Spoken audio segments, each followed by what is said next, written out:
Iran Israel উত্তেজনা, যুদ্ধ নাকি কৌশল? আজকের বিশ্ব রাজনীতির সবচেয়ে আলোচিত বিষয়গুলোর একটি ইরান ও ইসরায়েলের সম্পর্ক। এটি শুধু দুই দেশের দ্বন্দ্ব নয়, বরং মধ্যপ্রাচ্যের শক্তির ভারসাম্যের একটি বড় প্রশ্ন।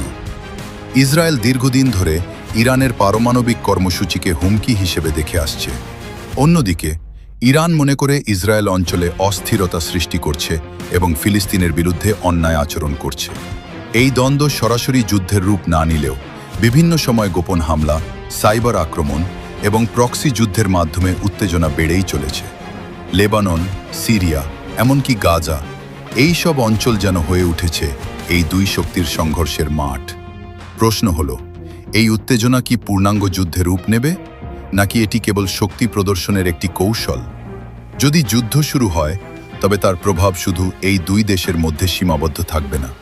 পুরো বিশ্ব অর্থনীতি, জ্বালানি বাজার এবং নিরাপত্তা পরিস্থিতি নড়বড়ে হয়ে যেতে পারে।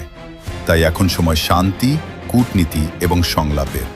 কারণ যুদ্ধ কখনোই সমাধান নয়, এটি কেবল আরও ধ্বংস আর অশান্তি নিয়ে আসে। ধন্যবাদ।